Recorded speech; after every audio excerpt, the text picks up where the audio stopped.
الزول في اللون مجال تكل تاكل تسوي سكوذم غوايض سكسنت غوايض تستكلا ثوسنا التكنولوجيا دمسا اكذوم زروي تكلتا ايه ذم زروي يعني بقينا قوسكين ذيون ومذن اقبيلي تيديرن ذي الجزائر ثمن يسوهمن داكن إلا ضربو قاطوث ذا مستان قبور إلا مقارنس فرانسيس وبانو دالجي 45 يسقوسن يخدم كان ذا بوغاتو مشى يغال ذا مناذير إلى اللي ناين منقار شيرشور انديبوندون يروح ينوذر مزروي وكنا دي صغار انسي إذ كانت كان تمثال دغا مزروي مصريين كيقار يشود طاس غاو مزروي مزيغان ذا شكيان إدي سلقن ونادي ناس ماشي دي سقوسن تيمبر وين يسقوسن دي سني دو ريشيرش في جان ثورا يسوفغاد أدلي سكين إنس أنجارون يسوفغاد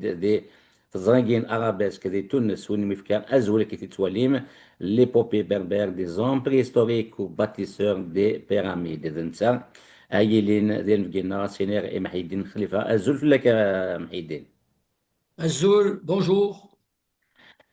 كان لقد تحصم ذا كان محي الدين خليفة أنا ذي نسيك يسد يخميث السوثليث فرانسيس ذا نشتكين يا رجل هذا يستخدم يمسلاين كيكين أسنانن دي ترمينولوجي سيانتيفيك السوثليث يخدم أنا ذي نس فرانسيس هي تذي وين كيان تيلي فرانسيس لقد تحصم ذا كان لكن ماشي ذا ذي سام زوامور يقولها ماس محي الدين خليفه يورا يا كان كي اونجال انزراي نا رومون هيستوريك يفكر ازول لو مانuscrit histoire d'une famille juive en terre d'islam ذاين كي دي نوذا سومزرو يا كي سونجال كي يوتوشو تتسو ذايث كي فامي جويف ذا ذي القرن ذي ثويناس ثيس 12 و دوزيام سيكل تروحون سي تمذيت غار فايض تبعيتك كين اما فاس اما تلمسان اما الجزائر ثمن نقل يعني تمذيت تقديمت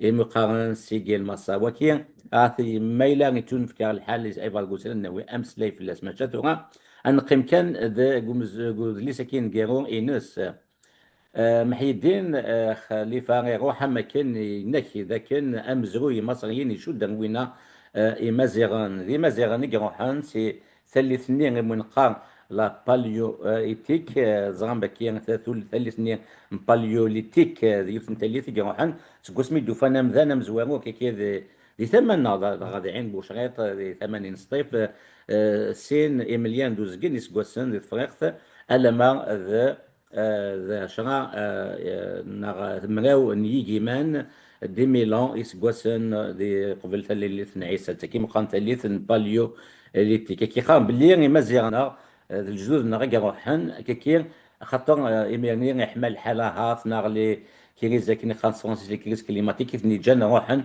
ثمن وسمى غلاست دي ثلث اثنين 25,000 إسقوسن أجيال 25,000 إسقوسن 6,000 إسقوسن ذا الشيء كيف كنا نوي شخصيا كذا ما سمح يدين خليفه سميتها دينا كي استقبالي سيتو ماشا اين ديال فرنسا سوثلاثه فرانسيس ma toute première question, Monsieur Mahidine Khalifa, c'est est-ce que vous pouvez nous parler de votre récent ouvrage, la présentation de votre ouvrage intitulé L'épopée berbère, des hommes préhistoriques et bâtisseurs des pyramides. Qu'est-ce qui vous a poussé d'abord à publier ce livre?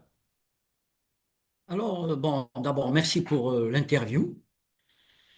Euh, j'ai été frappé, il y a de cela à peu près une quarantaine d'années, par certains noms que l'on trouvait dans l'Égypte antique, à commencer par Misra et Aswan. Parce qu'il faut noter que le mot Aswan, en Égypte, il se dit Aswan. De manière que chez nous, quand on dit ils ont bu Swan, Ouais. des noms soit de personnages, soit de lieux. Et j'avais vu que dans les monts de Blida, il y avait une tribu qui s'appelait les Zaït Missa. À 30 kilomètres de Mostaganem, il y a la commune de Missa. Et le mot Eswan, on le retrouve dans Erg Issaoun, notre Sahara, dans le Sahara algérien. Et j'ai vu qu'il y avait pas mal de noms que l'on retrouvait principalement dans l'Afrique du Nord centrale, c'est-à-dire l'Algérie actuelle, aussi bien le Nord et le Sahara. Et par exemple, le Nil, j'avais vu que le Nil, on avait un oued pas loin qui est pas loin de Djidjel, en Kabylie orientale, qui s'appelle Oued Nil. Et j'avais été frappé par ces similitudes. Et ça m'a poussé donc à faire des recherches. Et bon, j'avais lu Champollion, qui est celui qui a déchiffré les hiéroglyphes. Et lui, Champollion avait, quand il avait vu le cartouche de Ramsès, il a dit Ramsès, c'est l'inverse de Misra. Mais Champollion, bien qu'il connaissait pas le berbère, il a eu l'intuition de dire que le mot Miss, ça avait un rapport avec la filiation. Alors je me suis dit, bon, mais moi, je sais que Miss, ça veut dire fils. Donc, c'est ce qui m'a amené à faire des recherches plus poussées pour voir donc ces similitudes de noms que l'on retrouvait aussi bien dans le Maghreb central, c'est-à-dire l'Afrique du Nord, le centre de l'Afrique du Nord avec son Sahara, et l'Égypte Je vous entière. interromps, Mahidine, dans notre ligne éditoriale, et puis on ne cesse de le dire, on préfère ne pas utiliser le mot Maghreb. On dit l'Afrique du Nord, معليش. ou bien Tamazra, la Oui, Berbérie, parce que c'est un moi je peu vais vous dire, idéologique. Le terme Maghreb, c'est idéologique. Vas-y, معليش, continue. non, moi, Maghreb, moi, pour moi, c'est une partie de, c'est géographique, hein, c'est pas, ça n'a aucune connotation idéologique. Bon, voilà un peu, donc ça m'a poussé à lire des ouvrages et j'ai trouvé une thèse de doctorat qui avait été faite par Arthur Pellegrin, qui a fait sa thèse de doctorat en 1949. Le titre, c'était Essai sur l'étymologie des noms de lieux d'Algérie et de Tunisie. Et là, j'ai trouvé d'autres pépites, à savoir que le mot djer, par exemple, Adrar Ndjerjer, djer, Oued Djer, qui est à 70 kilomètres au sud d'Alger, ou le mont Amjer dans le Tassili, djer, ça veut dire géant en berbère ancien. Donc, djerjer, ça veut dire grand, géant. Oued Djer devait être grand à une certaine époque. Et Amjer, c'est comme un géant. Hmm. Ça, c'est le troisième pharaon de la première dynastie pharaonique. Mais mieux que cela, le premier pharaon de cette première dynastie, en 3150 avant Jésus-Christ. Il s'appelait Amenès, Amenès. Et nous, nous avons chez nous In Amenès. Ses eaux à lui, propriétaire des eaux. Et bon, donc j'ai vu qu'il y avait une multitude de noms, ce n'était pas des hasards. Et c'est là qu'en fouillant, je me suis intéressé à la préhistoire, principalement donc de notre pays. Et j'ai vu que bon, il y a eu de graves crises climatiques chez nous, donc à la fin du Paléolithique, c'est-à-dire entre 25 000 et 10 000 ou 6 000 ans avant notre ère. Et c'est ces crises climatiques qui ont contraint les tribus de chasseurs-cueilleurs amazirs à migrer vers la grande rivière qui se trouvait à l'est. Et quand ils sont arrivés évidemment dans cette grande rivière, d'abord ils ont commencé par boire, Essouen, ils sont arrivés par le sud, Essouen, et cette grande rivière, ils se la sont appropriée. Parce que Nil, moi je ne l'écris pas comme les Occidentaux, j'ai mis une apostrophe entre le N et le il. Ce il, évidemment en berbère ancien, ça veut dire cours d'eau rivière, et le N apostrophe, c'est le diminutif de net, le pronom net, net il. Donc, pratiquement, pour eux, c'était nous sommes ceux de la rivière.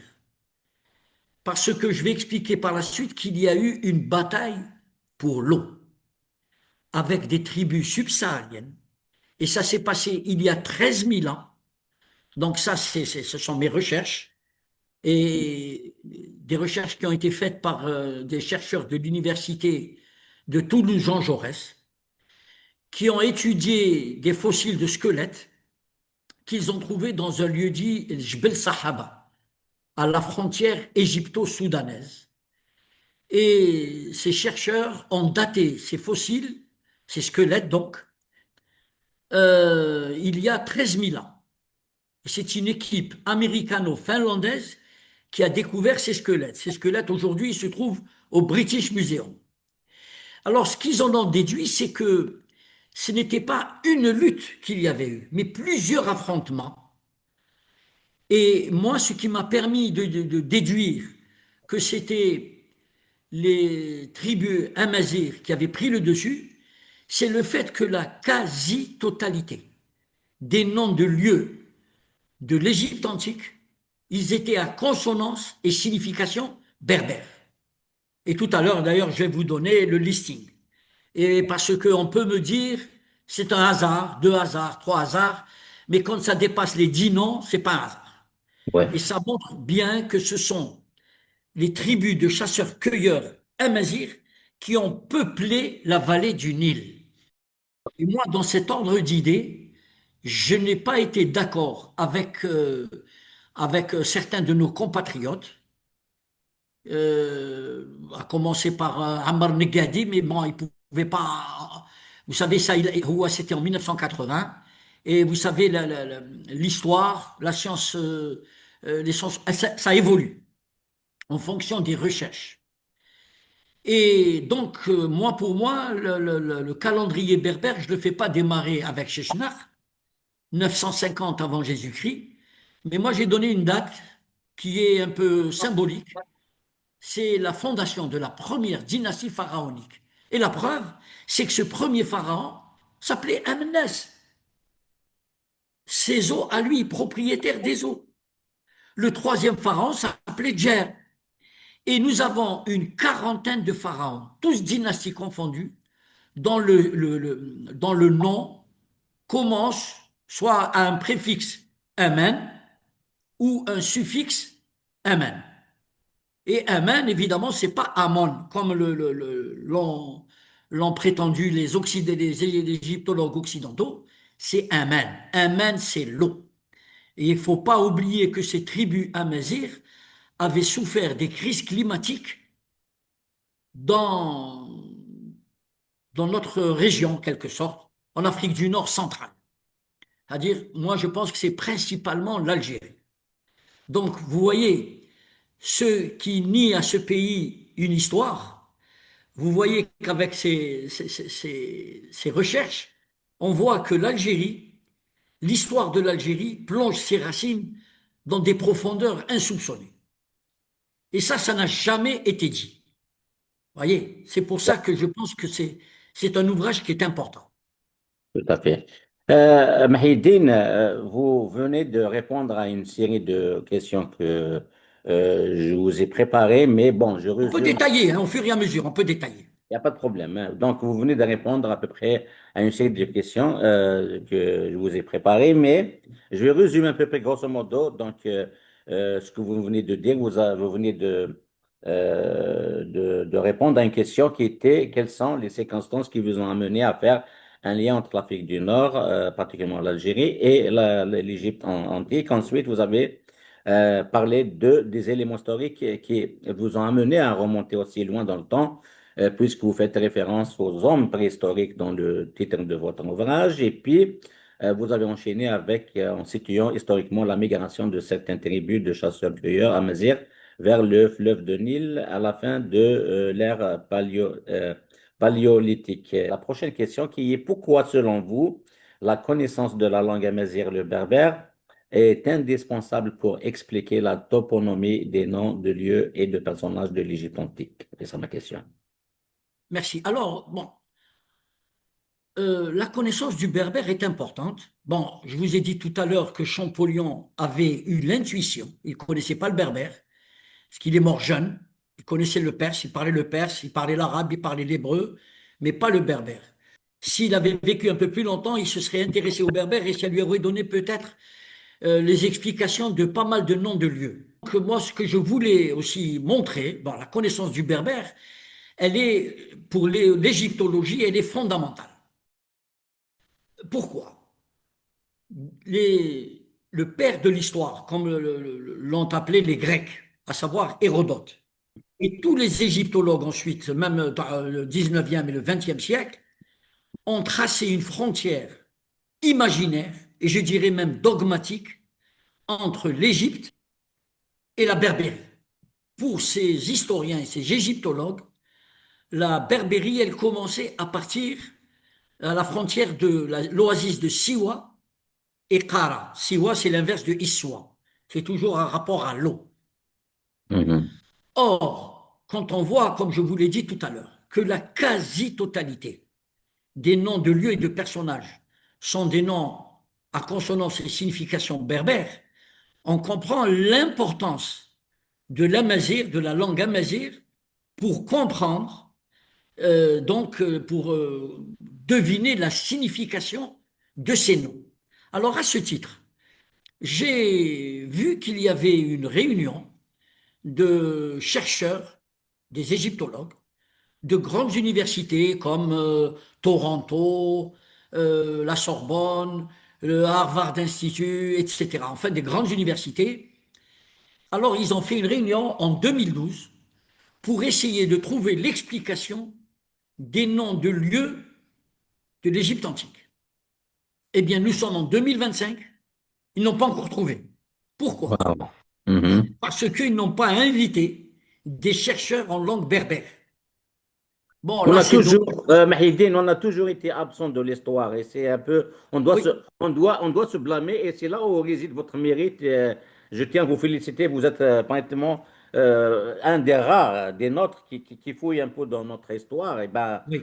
à l'avenir, ça va changer, mais j'espère qu'on sera plus J'espère, fort. j'espère. Et donc, vous avez par exemple quelqu'un qui est un professeur en langue amazigh, qui est à Aix-en-Provence, c'est Chaker. Et je ne comprends pas. Bon, c'est-à-dire que vous savez, la chape de plomb, elle a été tellement lourde que les gens n'ont pas osé donner des explications sur les noms de l'Égypte antique. Ils se sont limités, comme vous disiez tout à l'heure, à la Berbérie.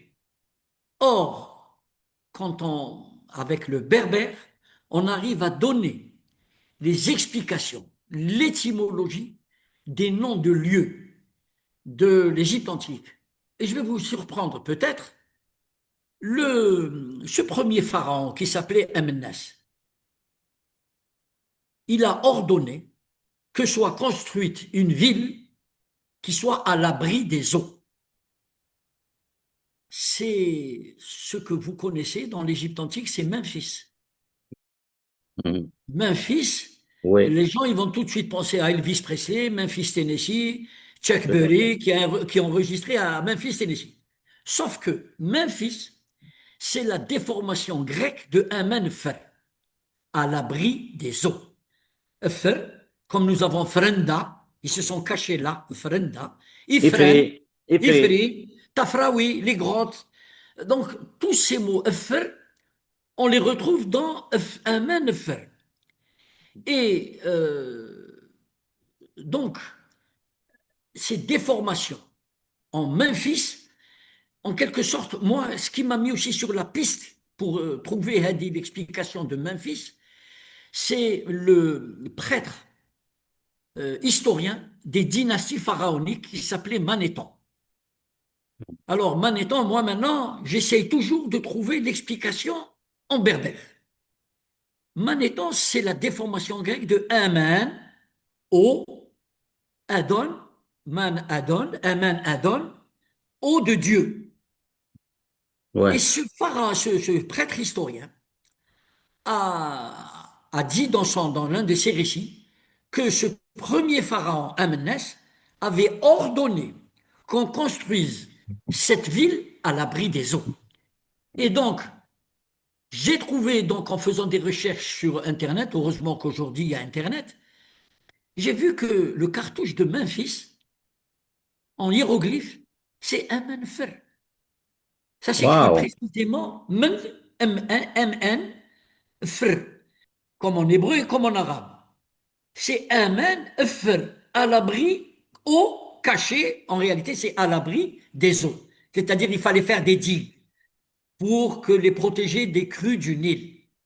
Et Mhm. voilà un peu, déjà on a... Mahidine, je veux que ce soit un échange parce que Oui, vous bien sûr. avez parlé de Memphis, mais aussi Memphis est une ville dans le Tennessee aux États-Unis.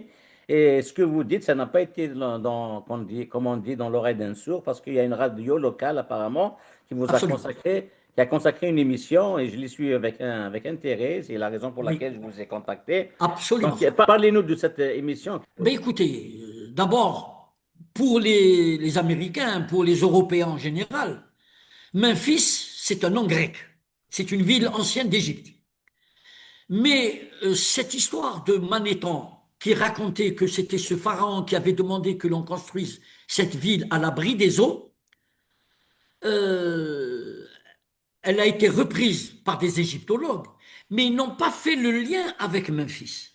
Mhm. Et c'est grâce aux recherches que j'ai faites et aux cartouches que j'ai trouvées sur la ville de Memphis écrites en hiéroglyphes que ça m'a mis la puce à l'oreille et j'ai compris que en fin de compte, ce Memphis, vous savez qu'il y a 6 villes aux États-Unis qui portent le nom de Memphis. 6 villes. Civil, J'ai oui. dit Ouais. 6 villes. Donc, vous voyez, Mhm.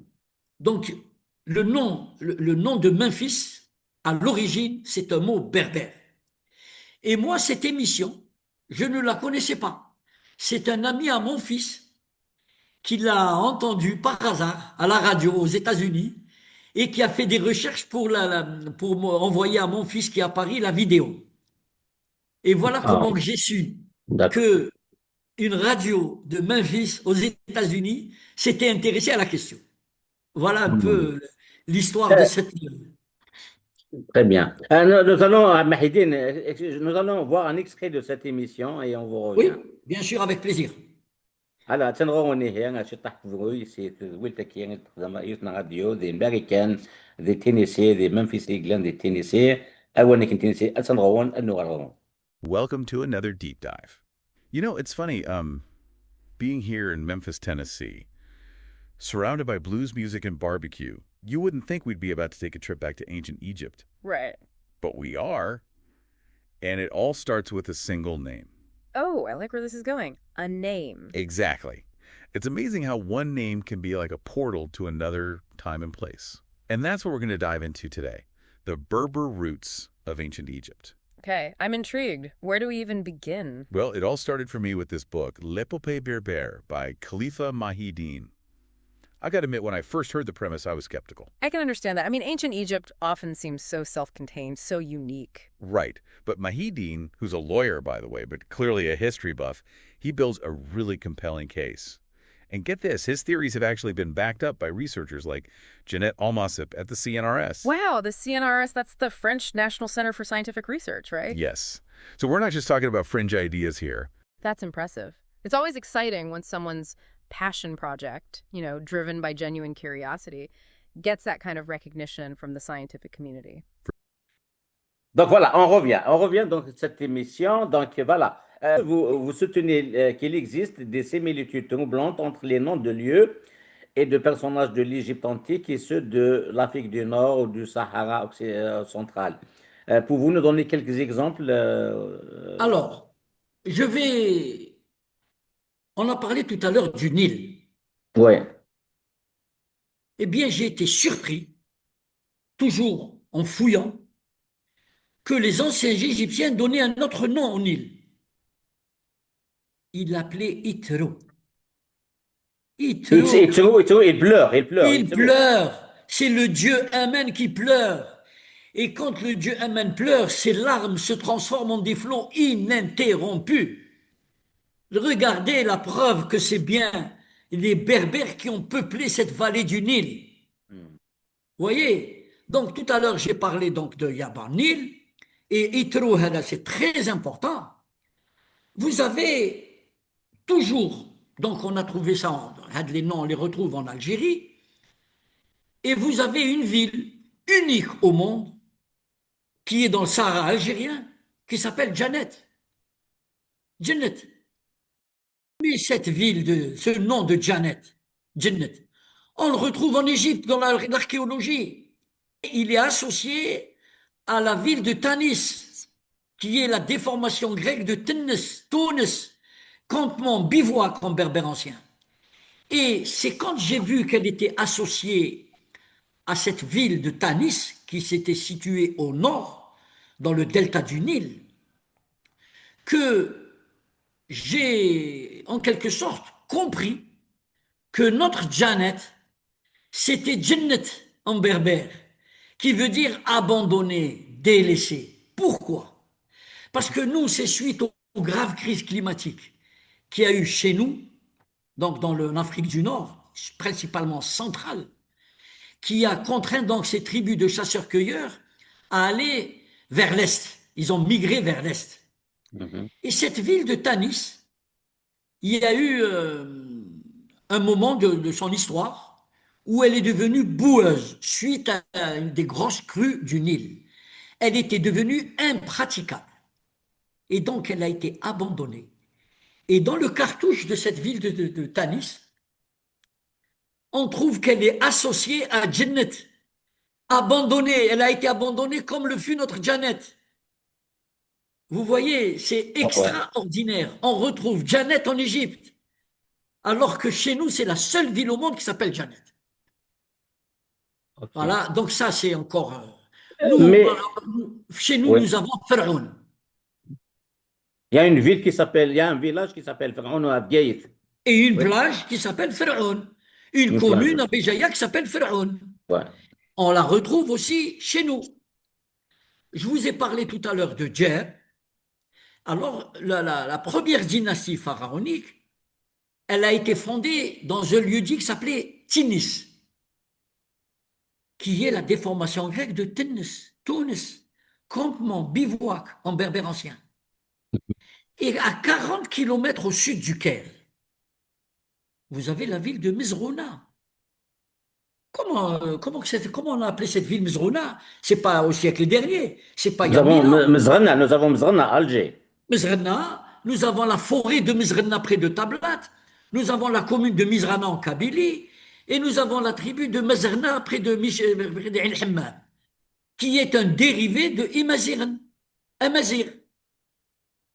Donc, regardez les noms de lieux, comment on a pu y aller trouver, faire le lien entre ce qui existait chez nous et qui a été transposé, c'est-à-dire que les tribus de chasseurs-cueilleurs ont repris les mêmes noms qu'ils avaient laissés dans l'Afrique du Nord centrale, aussi bien au nord qu'au sud, c'est-à-dire l'Algérie, Sahara compris, ils les ont transposés dans leur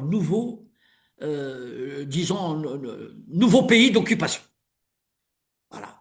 Et donc, comme cette migration s'est faite à la fin du Paléolithique, c'est dans ce sens.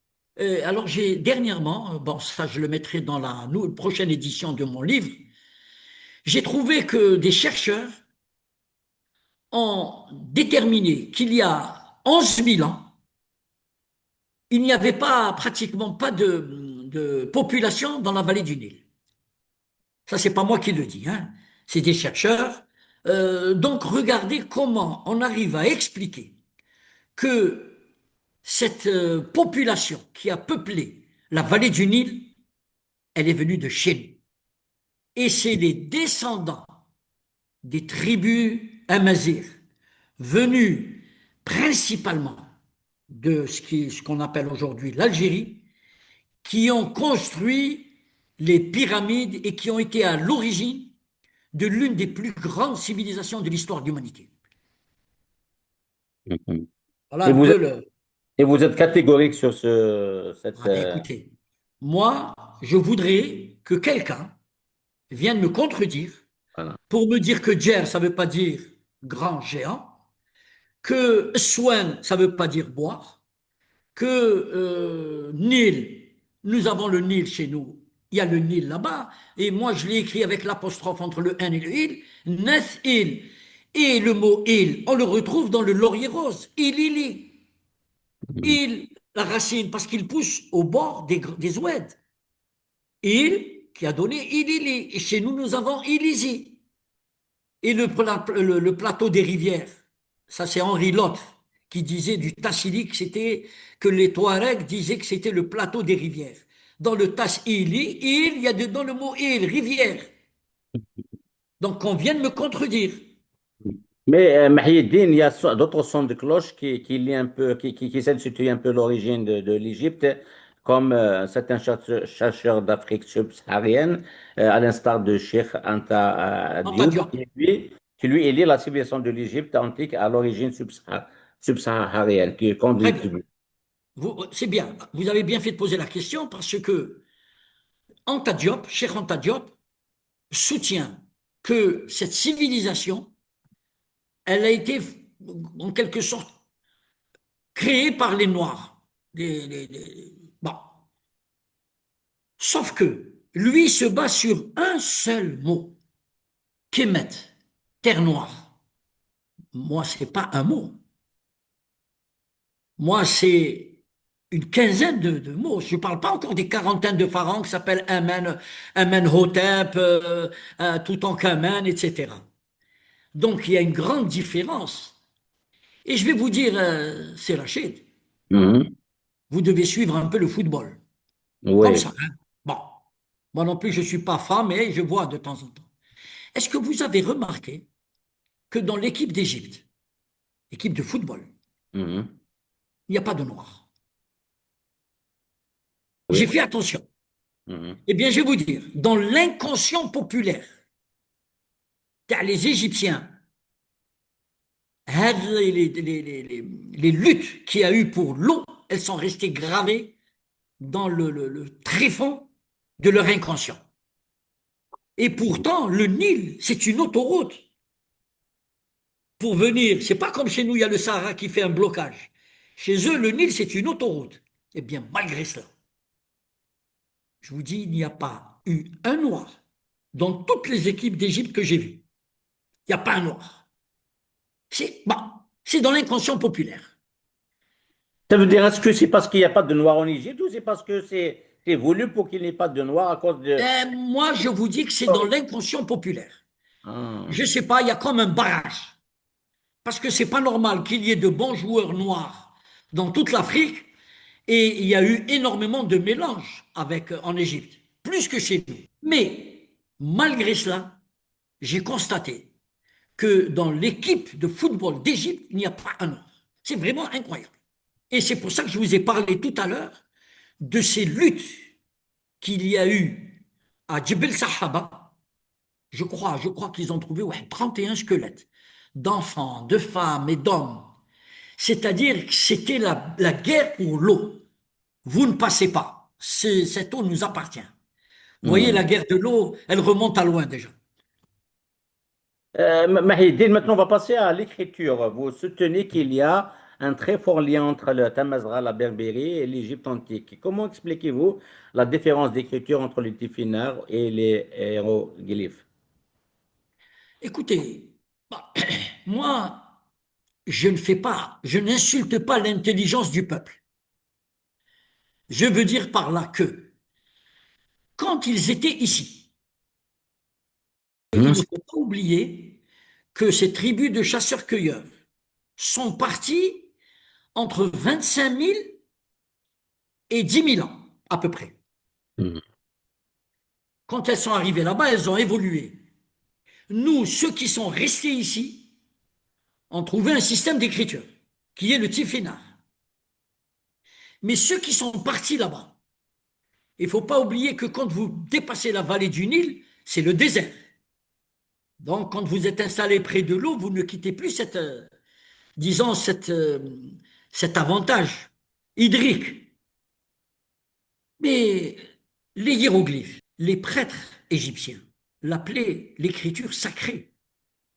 Ils ont inventé, ils ont mis au point un système d'écriture et de Romain, il l'appelait l'écriture des dieux. Mais il la gardait entre eux. Parce que les hiéroglyphes, c'est 3000 signes. Pour apprendre à lire les hiéroglyphes, les scribes passaient une dizaine d'années. Ça se transmettait de père en fils. Les enfants du peuple, évidemment, étant exclus.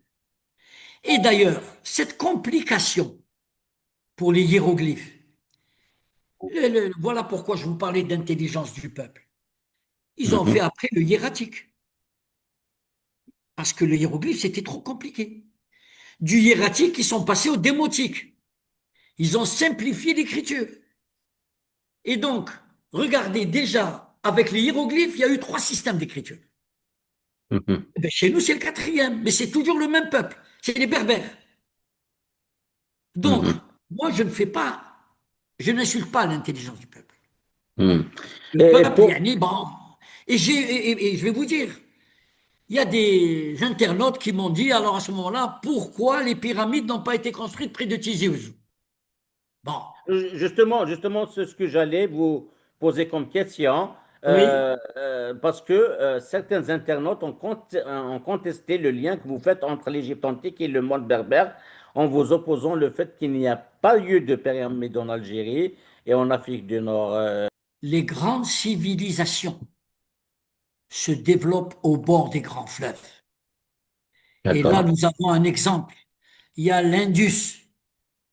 On peut même dire en Chine le Yangtze. Il y a l'Indus qui traverse le Pakistan. Il y a la Mésopotamie avec l'Euphrate et le Tigre. Et il y a le Nil. Mais chez nous, il n'y a pas eu un grand fleuve. Et d'ailleurs, c'est ce qui les a obligés à partir. Ils ne les ont pas faites ici, mais c'est toujours la même population. Ils les ont faites au bord du Nil. Alors il fallait l'eau et il fallait la pierre. Chez nous, il y a la pierre, mais il n'y a pas l'eau. Tandis qu'au bord du Nil, il y avait les deux. Et c'est ce qui explique ces monuments grandioses. Voilà un petit peu le. Voilà comment Voilà, j'explique.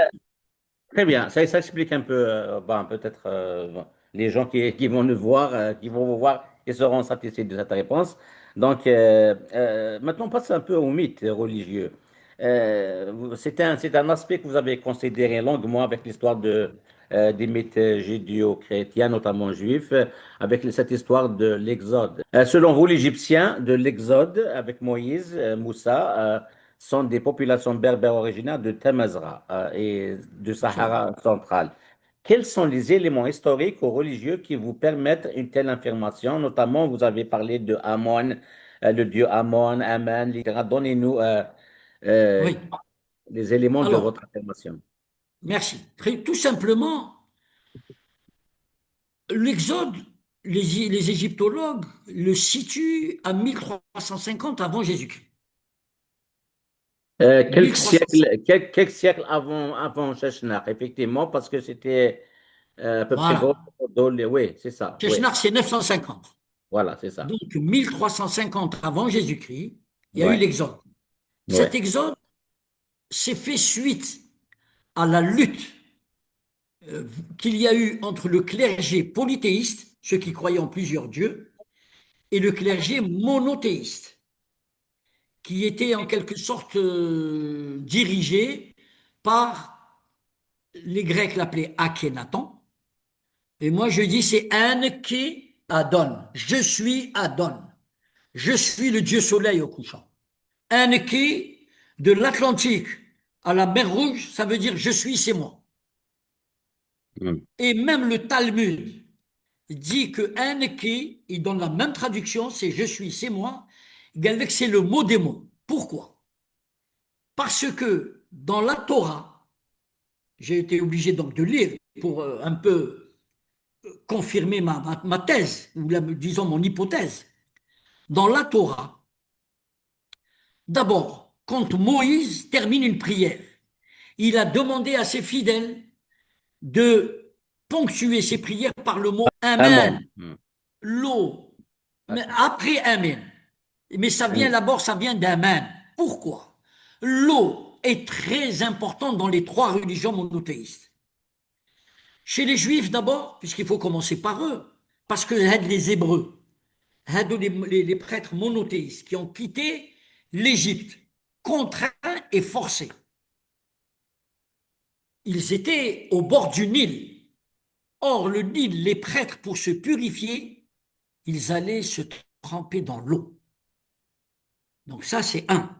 Ça a donné chez les prêtres monothéistes qui ont été chassés vers la terre de Canaan, euh, ça a donné donc le fait avant les grandes fêtes hébraïques, ils se trempent dans une baignoire qu'ils appellent le mikvé.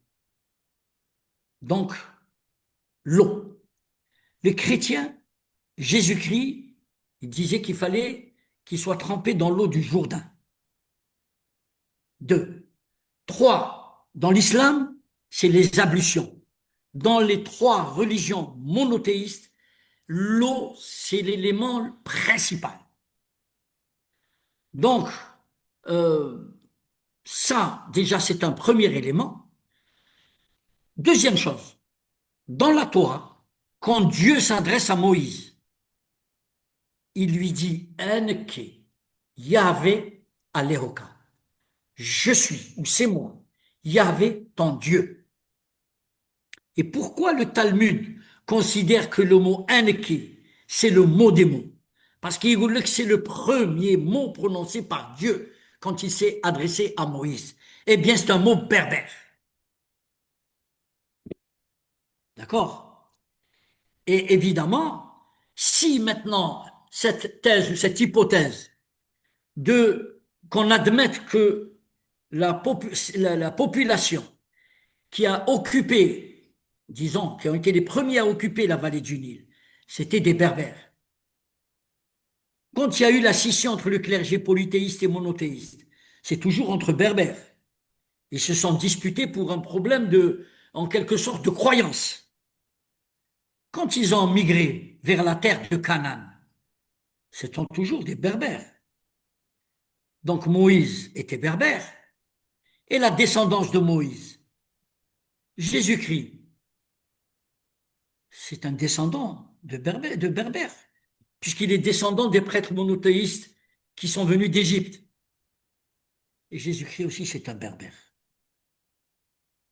Et ça, c'est un problème de logique mathématique. Il y en a certains qui disent que Moïse vient de Mis, le fils de Mis. Est-ce que vous appuyez cette hypothèse-là? Il vient d'où? Moïse, Moussa, il vient de Mis, c'est-à-dire le fils du pharaon, soi-disant, d'après le mythe religieux Allez, mais qu'il a élevé. moi, je reviens toujours à ceux qui ont peuplé la vallée du Nil. Les noms de lieux et de personnages, la quasi-totalité des noms de lieux et de personnages de l'Égypte antique, c'est des noms à consonance et signification berbère. Ce qui veut dire que toute cette population qui a fondé, disons, cette immense civilisation, elle est en quelque sorte unique en son genre. C'était des berbères. Mais du temps de Moïse, je reviens toujours à cette histoire de Aman, etc. Bon, Amon, apparemment, les premiers, vous l'avez dit, les premiers monothéistes, ce sont les Égyptiens avec Amon, hein, Dieu Amon. Amen, amen, amen, pas Amon, amen. Oui, oui, il y a le Dieu Amon, hein, qu'on Non, vénérait dans non, ça les c'est les premiers. égyptologues qui soutiennent cela. Parce que, les hiéroglyphes, il n'y a pas de voyelles. Romains, ils l'ont appelé Amon. En réalité, c'est Amen. Pour que l'eau est fondamentale. Et la preuve, c'est que les 40 pharaons, toutes dynasties confondues, ils avaient pour nom Amen, soit en Oui. préfixe, soit en suffixe. Et d'ailleurs, Toutankhamon, c'est pas Toutankhamon, c'est Toutankhamon. Vous voyez? Non, c'est pas Amon, c'est Amen. C'est l'eau. Mais c'est quoi pour Ils ont vous, migré Dieu? à cause de l'eau. Ok. Selon enfin, dans l'Égypte ancienne, il y a un monde qui était le dieu égyptien. C'est quoi Ça, c'est le. les égyptologues qui le disent. Je vais vous dire, c'est Rachid. Oui. Les égyptologues, ils disent ce qu'ils veulent, c'est leur hypothèse. Moi, je soutiens, j'ai une autre hypothèse, c'est Amen, et non Amon. Mais j'explique cela. L'eau est très, très importante. Amonara, ils disent que Amen-Ra. Amen-Ra. Amonara, oui, c'est un bélier, donc c'est un Oui, eh dieu sous bien, le forme d'un bélier, on le bélier. retrouve chez nous. D'accord. Le bélier qu'on retrouve dans les sculptures en Égypte, Mm. il représente le dieu Amen, que l'on retrouve chez nous en Algérie, Mm. sculpté aussi, pas loin de Mm. l'Ubayyad. Mm. Donc, sauf, Anna pour moi, c'est Amen et ce n'est pas Amon. Amon, c'est une déformation grecque. Voilà. Et Amon, on situe le dieu Amon à peu près à 2 siècles avant à peu près l'époque de Moïse. Est-ce qu'il y en a certains qui disent à Moïse, il voyait un peu le peuple qui l'a, soi-disant juif, à qui il a promis la terre promise en travers son truc, ils adoraient le dieu Amon. Quand ils imploraient le dieu et à dieu Amon, et il leur a dit, oui, continuez à le dire de façon Amin, Amin. C'est de là où vient le mot Amin. Est-ce que... Euh, Alors, chauffe. Il y a un oui, mot, il y a une ville qui s'appelle Thèbes, qui s'appelait Thèbes. Aujourd'hui, elle s'appelle Luxor. C'était la ville des temples. oui, Et les Égyptiens allaient en procession pour aller dans la ville des temples, comme qui dirait pour laver leurs eaux, pour se laver de leurs péchés. oui. Ce mot Thèbes a donné dans la langue arabe Tauba, Thèbes, c'est-à-dire qu'il est revenu sur le droit chemin. Eh Hmm. bien, c'est un mot berbère qui est passé dans la langue arabe. Et c'est pas étonnant, parce que quand vous voyez la géographie, est-ce qu'il y a une frontière ou un barrage qui empêche un homme ou une bête de passer de l'Égypte vers l'Arabie Saoudite, vers la péninsule arabique? Il n'y a pas de barrage. Ouais, C'est-à-dire qu'il y avait des échanges aussi bien commerciaux, culturels, religieux entre la péninsule arabique et l'Égypte. Et c'est ce qui a fait que ce mot Aman a donné le mot Amin. Ça vient d'un man, toujours hmm, l'eau. Voyez, et ouais, nos grands-mères, quand on doit voyager, ou nos mères, elles jetaient derrière nous une tasse d'eau, parce que tu es sous la protection du Dieu Amen. Ça s'est ouais. transmis, c'est dans l'inconscient populaire. Oui, oui, oui. Et d'ailleurs, chez nous, on dit Amen de l'Amen. Amen, l'amen, hein, hein, c'est Voilà. ça. Et c'est pas Amon, c'est Amen. Hmm. Ouais. Même la troisième religion monothéiste, l'islam, il y a un verset coranique qui dit wa khalaqna min al-ma' kulli shay'in hayyun. Yani, il a repris Absolument. comme quoi Absolument. tout C'est est le question rapport d'eau. à l'eau, entre Oui, l'être humain et l'eau. Donc, c'est pas Amon, c'est Amen. Et d'accord. d'ailleurs, je vais vous dire, quand les Européens, les Occidentaux, comment ils traduisent Amen? Quand ils font la prière, comment ils traduisent Amen? Ils disent, ainsi soit-il. Ainsi soit-il, oui. Eh bien non, c'est l'eau, c'est les eaux. Et Moïse, quand il leur demandait à ses prières, à ses fidèles, de ponctuer ses prières par le mot Amen, l'eau Amen, parce que ce mot Amen a marqué les populations de chasseurs-cueilleurs qui ont été obligés de quitter leur région À la recherche de l'eau. à la recherche de l'eau. L'eau, l'élément fondamental. Tout à fait. Jusqu'à maintenant, hein, les guerres Et bien pour, sûr, c'est pour absolument, de l'eau, oui, oui, c'est ça. absolument. Oui, effectivement. Peut-être par rapport à une autre question par rapport à votre livre, j'ai remarqué qu'elle a été préfacée par une dame, Ginette Omassip, qui est vraiment une grande chercheuse, géologue française, qui a dirigé un laboratoire de recherche sur l'Afrique au CNRS.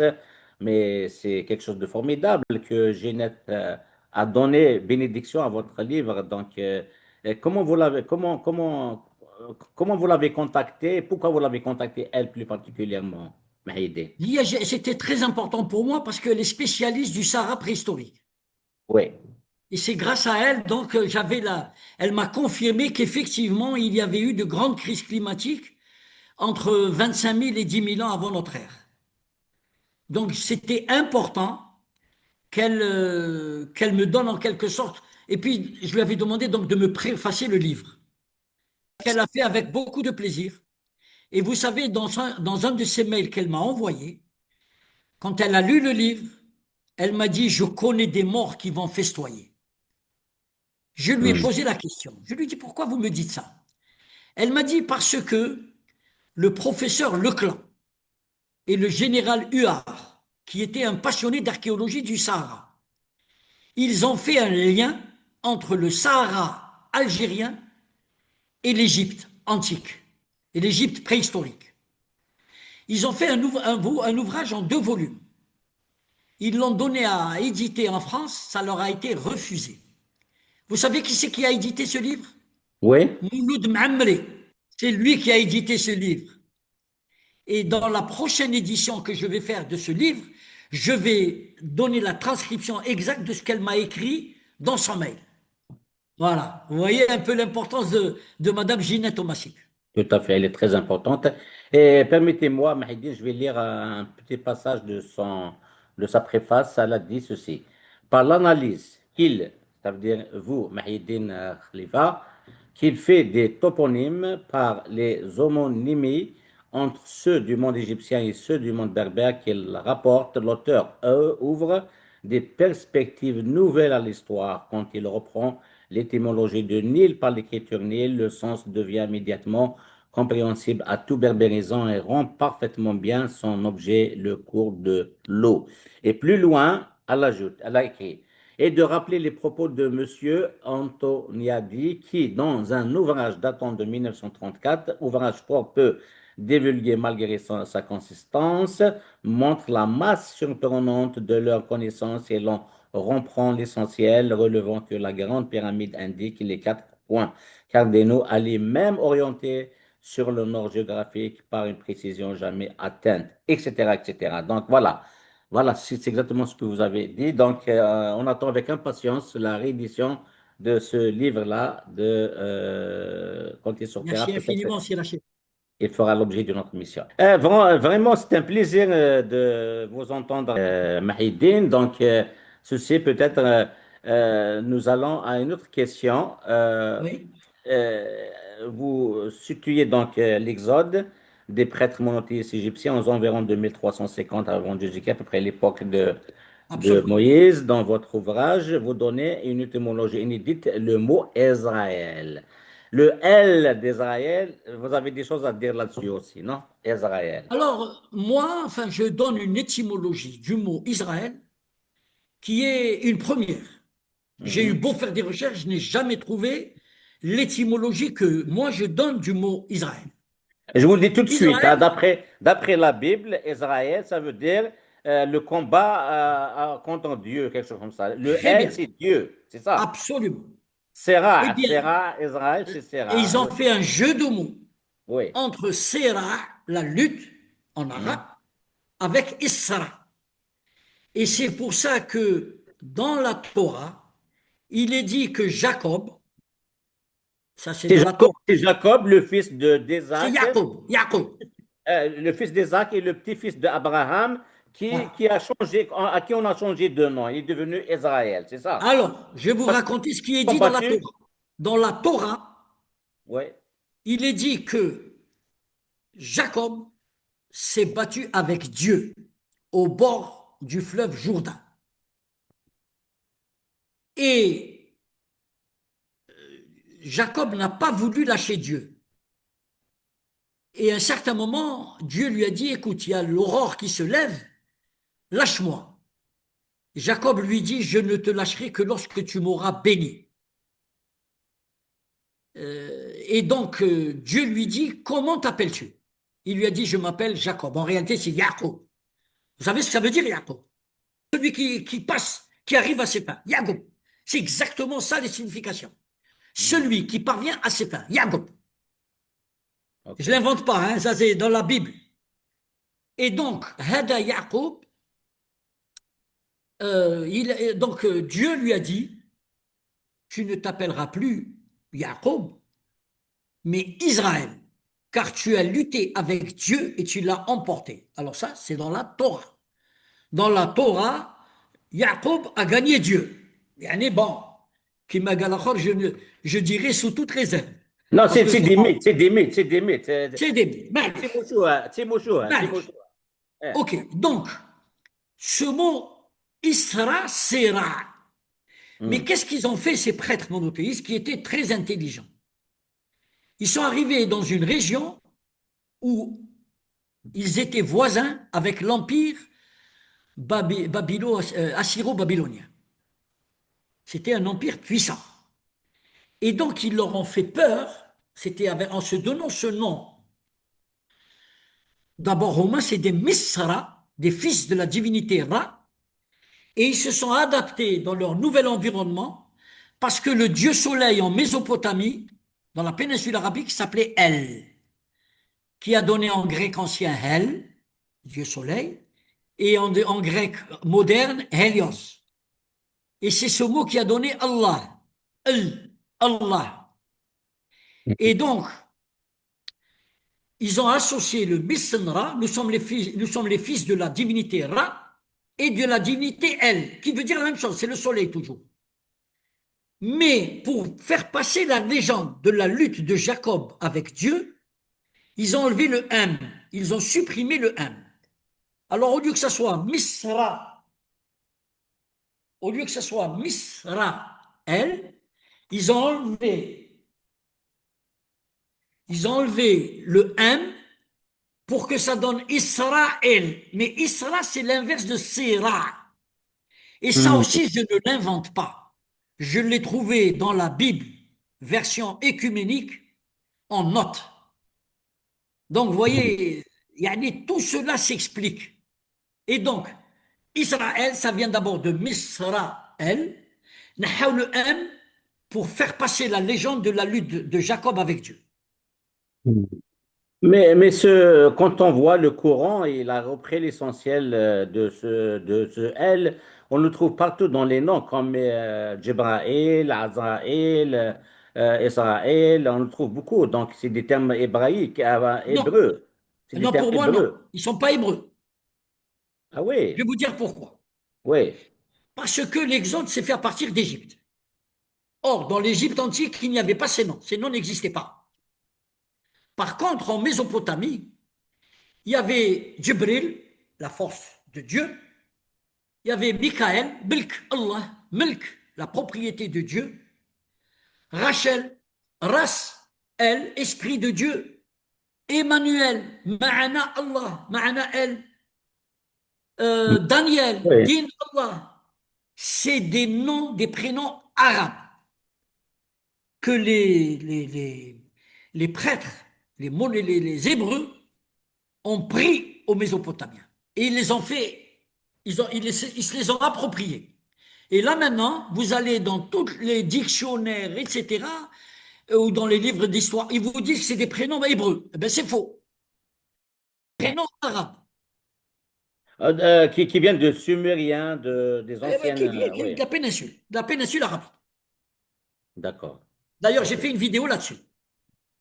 D'accord. Donc, il ne reste que quelques questions pour en finir avec votre ouvrage. On va passer à la science pour faire le lien avec maintenant les mathématiques.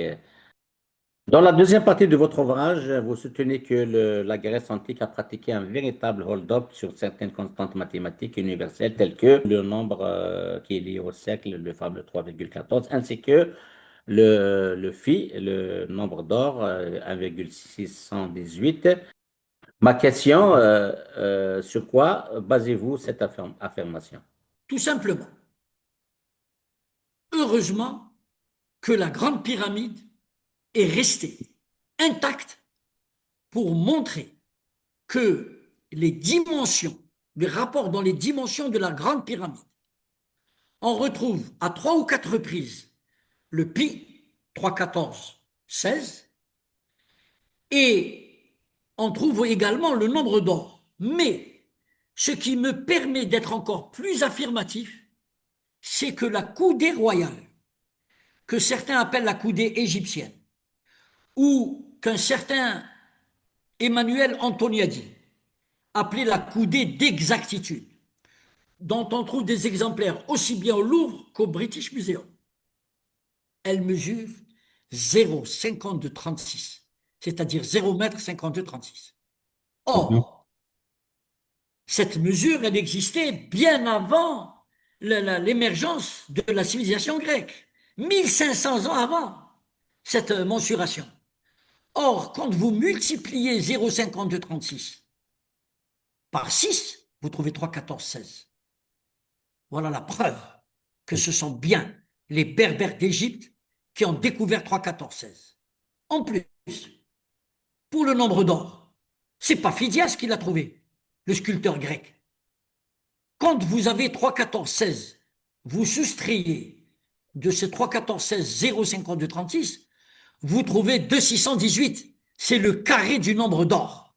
Le nombre d'or qui est égal à 1,618. Hmm. Et voici la preuve que les Grecs ont fait un véritable hold-up sur les constantes mathématiques universelles.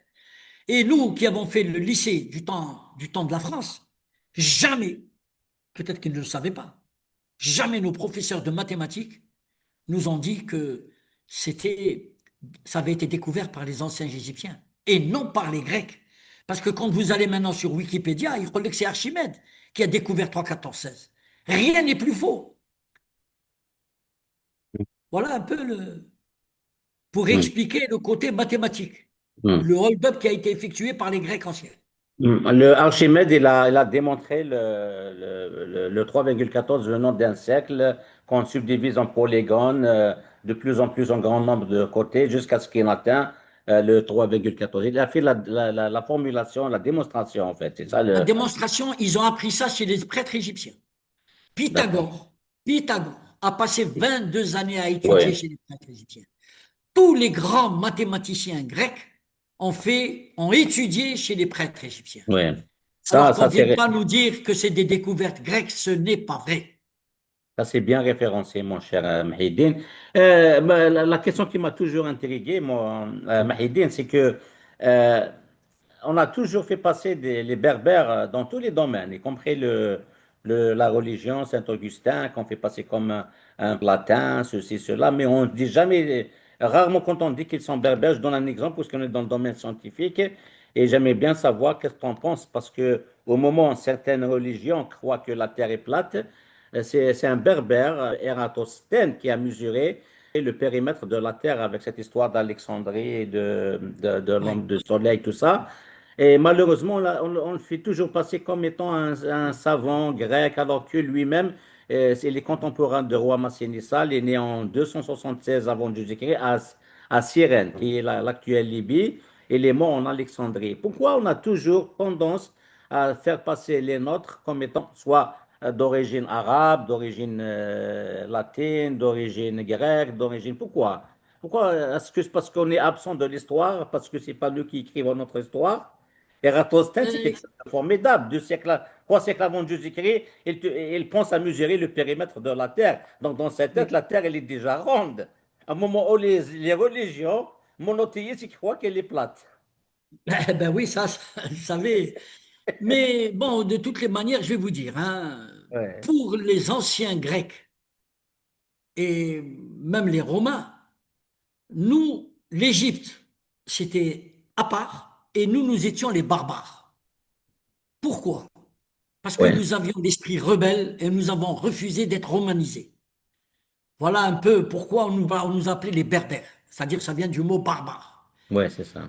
Mais en réalité, c'est la méconnaissance des significations des noms de lieux de l'Égypte antique, qui, comme je l'ai dit, sont des noms à consonance et signification berbère, qui montrent que cette vallée du Nil, elle a été peuplée par des Berbères, des Amazirs, et ce sont ces descendants d'Amazirs qui ont été à l'origine de cette merveilleuse civilisation qu'a été la civilisation de l'Égypte antique.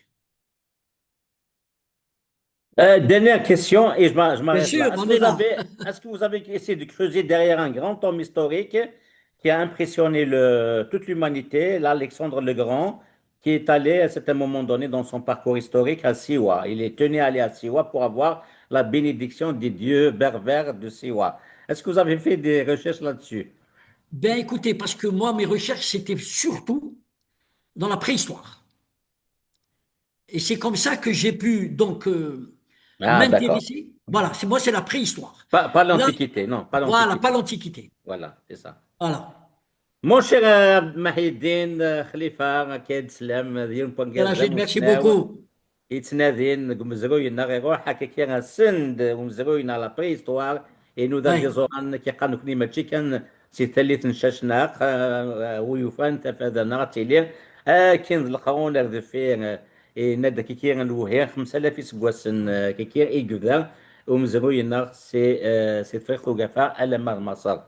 Merci beaucoup. Je ne sais pas si vous avez des choses à rajouter, mon cher Ben Mahidine. écoutez, moi, ce que je peux vous dire, Oui. c'est que je suis à votre disposition pour évoquer d'autres sujets.